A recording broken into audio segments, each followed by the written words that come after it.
A soccer coach detained by immigration as he flew home to Colorado to his young family. We made a welcome home sign with the baby's feet and handprints to welcome him home. An immigration attorney tells us his situation is a warning for Coloradans who have permanent residency in the U.S. but are not American citizens. I-70 shut down by sliding truckers, including one who tried to quick throw on chains after he caused a mess. Coloradans with autism respond to America's health secretary, painting a grim picture of life with the diagnosis and ignoring science to promise a quick fix. And our search for goodness every Friday, including this Good Friday, has us going along with a couple that travels from one hospital room to another. Tonight on Next. A soccer coach flying home to Colorado from overseas has been detained by federal agents on a layover in Chicago. 24 hours later, his family isn't certain where he is or if he's coming home. As the Trump administration cracks down on immigrants, even those with legal permission to live in the U.S., immigration agents say this situation should serve as a warning. A shock. I couldn't believe it. I thought he was going to go straight through. He had a 2-hour layover. We didn't think that there was going to be any problem. Jennifer James got a call yesterday that her husband, Suleiman Young, had been detained at O'Hare. Young, a lawful permanent resident of the United States, had been visiting his family in the Gambia for the first time in 2 decades. He lives in Aurora with his wife and 3-month-old son, works as a youth soccer coach. James says a customs officer told her that the system flagged her husband's 2009 misdemeanor marijuana possession charge, which was dismissed. We should note, Young also pled guilty to felony trespass in 2003. But his wife says since then, his green card had been renewed. He wasn't told to leave in the 15-20 years since those court cases, so Young, his family, and his friends thought he was okay to stay and to travel. Seeing that he's been in the country for 25 years, we didn't think that there was a problem. I mean, I couldn't believe it. I kept on asking questions. This doesn't make sense. Make it make sense. What do you mean 2009? He hasn't done anything. Everything's been dismissed. To explain to me why. They won't give an answer. They won't explain. They give 2 different answers. You talk to 2 different people, they give 2 different answers. I was worried that he was gonna maybe encounter some issues, but I thought, oh, these are people that have been, speaking out about Palestinian, all kinds of things. And I was like, Coach Shell's just a youth soccer coach. He'll be fine. Young's wife says an ICE agent told her that he is still being detained at O'Hare as of this afternoon. We're waiting to hear back ourselves from Customs and Border Protection.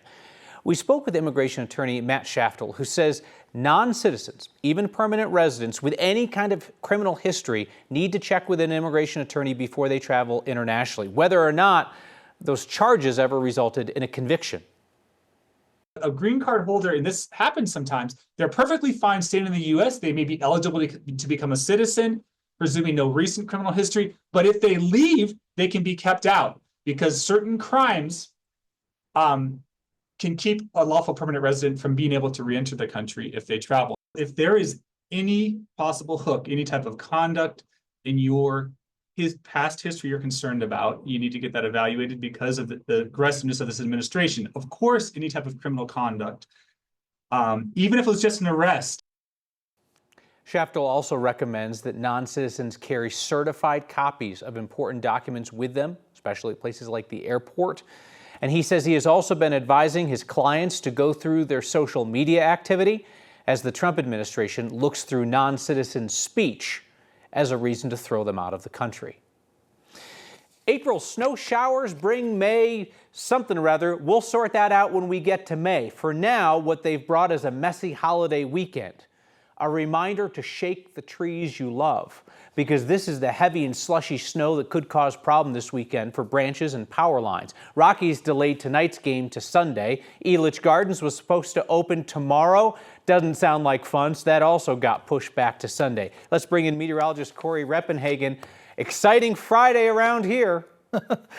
It is. I mean, it seems like every Friday, except for last week, we've had a storm to deal with, and we have one once again. And we're going to carry weather impact alert all the way through Saturday morning, because at these temperatures, even light snow can have an impact, and we can carry at least an isolated shower or a flurry chance all the way through the morning hours until about 11 a.m. And we're going to stay cloudy and cool through the day tomorrow, so we could still see another 1 to 3 inches of snow across the Front Range urban corridor, 2 to 5 in Dougco, and still another 3 to 6 to come here, possibly in parts of the foothills. So the snow, that 1 to 3 inches, is part of the impact, but with the temperatures dropping from about 8 p.m. tonight till 8 a.m. tomorrow morning. Watch for those slick roads.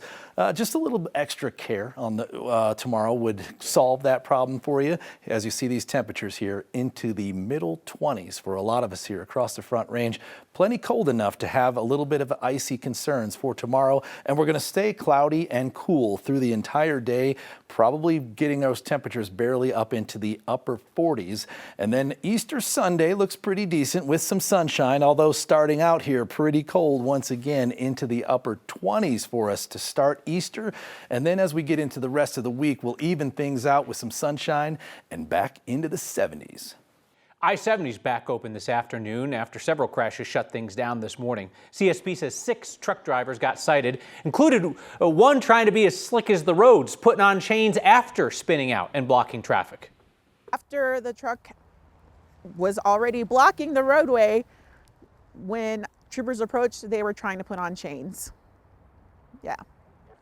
Nope, CSP don't play that game. Still got the $1,157 ticket. Honestly, dropping the bucket financially, considering the CDOT says every hour that I-70 is closed costs Colorado's economy roughly $2 million. Robert F. Kennedy Jr. pushed misinformation about autism long before President Trump named Kennedy to lead Americans' health policy. This week, Kennedy said that autism destroys lives. He painted a bleak picture of a life lived with autism, and he claimed, against the scientific evidence, that autism is preventable. You know who was listening when he said that? People with autism and those who love them. Our Spencer Soisher spoke with a few. That neon in the window will tell you this house is closed on Fridays. We're closed today, actually, so the open sign is off today. Jennifer Korb still opened the doors to tell us her story about raising her son Hayden, who has autism. Right now, his special interest is open signs.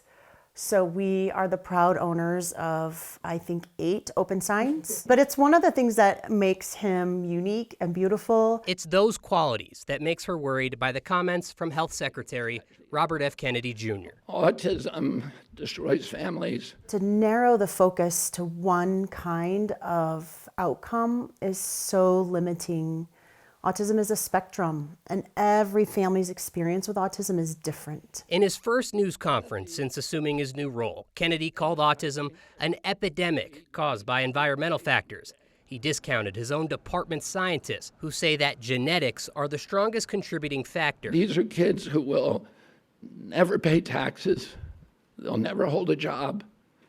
They'll never play baseball. I certainly pay taxes. Daisy Montgomery is no baseball player, but she is autistic and runs her own business. A lot of autistics are given up on at such an early age that they're not taught business skills. How do you make a resume? How do you interview? As Kennedy highlights rising cases, the CDC points out more cases likely means better screening and diagnoses, like Daisy's diagnosis at an older age. And she wonders if Kennedy's comments erase decades of progress and understanding of the spectrum of the disorder. If you've met one person with autism, you've met one person with autism. Parents are afraid, because of RFK Jr.'s comments, that if they have their child identified as autistic, that it will be a black mark on them for the rest of their lives.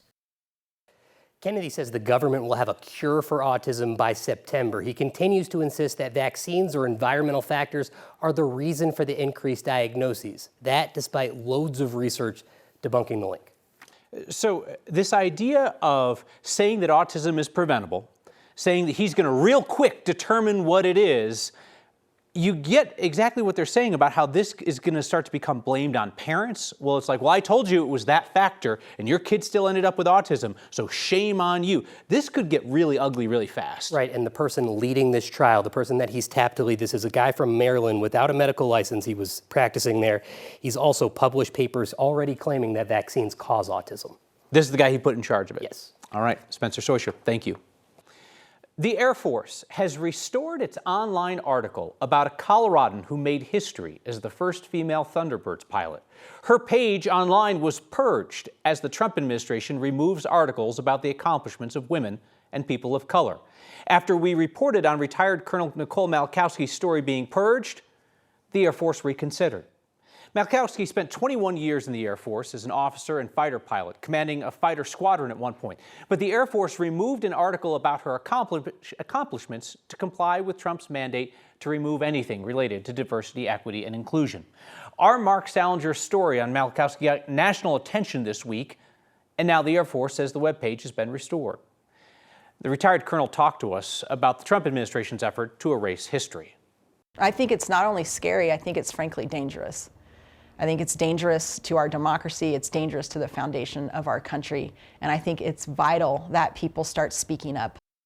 It's not the first time that the Trump administration backed down on one of its historical purges because of public reaction. They removed, then restored an article about baseball legend Jackie Robinson, who served in the Army before breaking baseball's color barrier.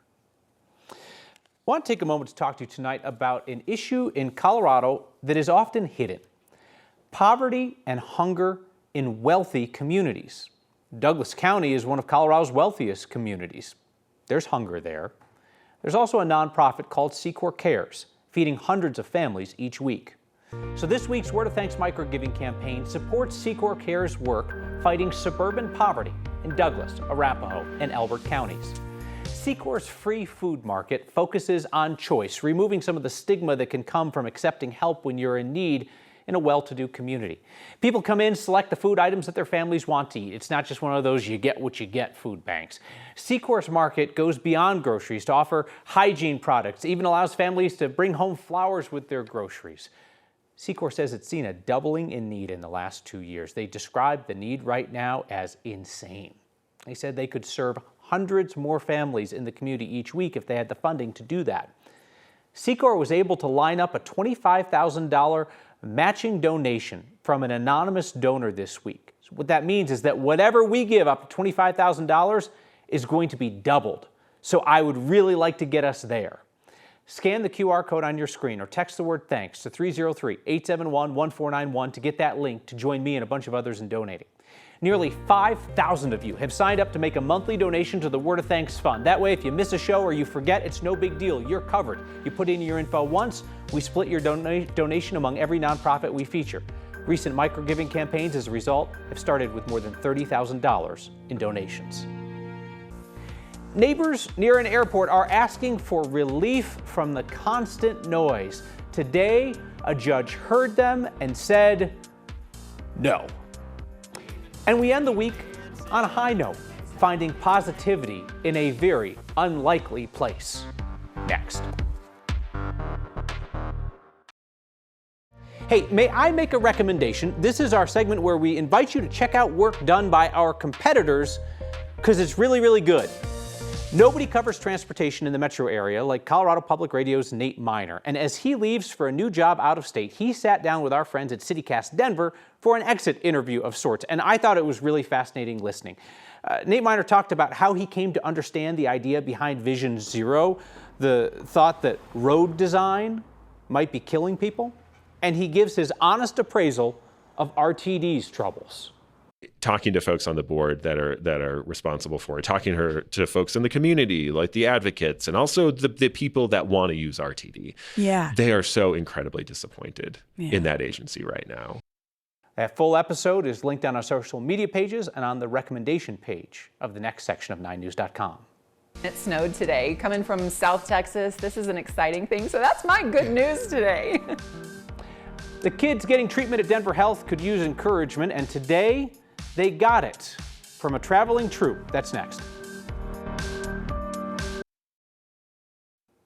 Sunday marks 26 years since the shooting at Columbine High School. 13 people lost their lives, more than 20 people were injured. Every year since 2019, the Columbine community has gathered in a day of service to honor the victims. With Easter falling on Sunday this year, the service was moved to today. More than 1,000 people served the community, leading more than 60 service projects around the metro area. In honor of the Columbine Memorial, the Columbine community comes together, we go out, do a bunch of service projects. It's really about making the day bigger than what it's known for, giving back to the community, not trying to dwell on the past. That day focuses on making a commitment to kindness, community, gratitude, and serving others. Every Friday, we go out in our community in search of the good news in your lives. And today, the good news is a transplant from Texas. Whole family of them. The Graves family started I Am Courageous.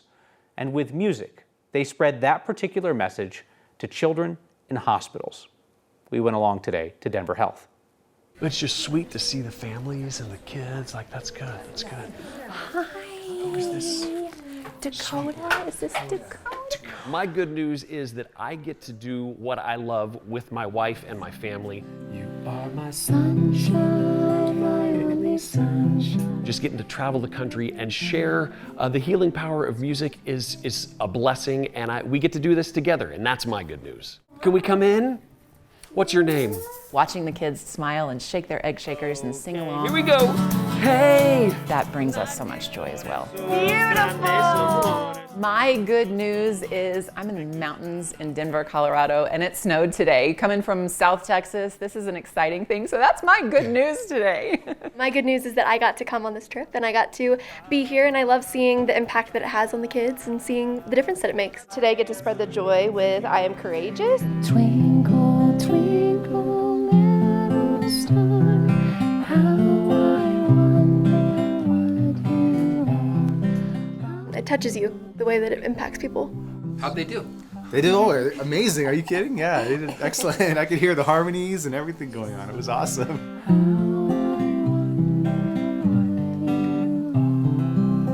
Makes me feel like he's being comforted, which in turn comforts us. Thank you very much. Don't let go of that. That's right. Y'all are awesome. Goodness everywhere. We are back with your feedback next. Thank you.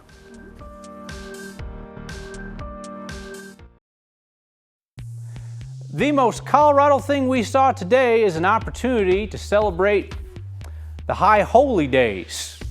April 20th, significant day for a number of cultures this year. For Christians, of course, it's Easter.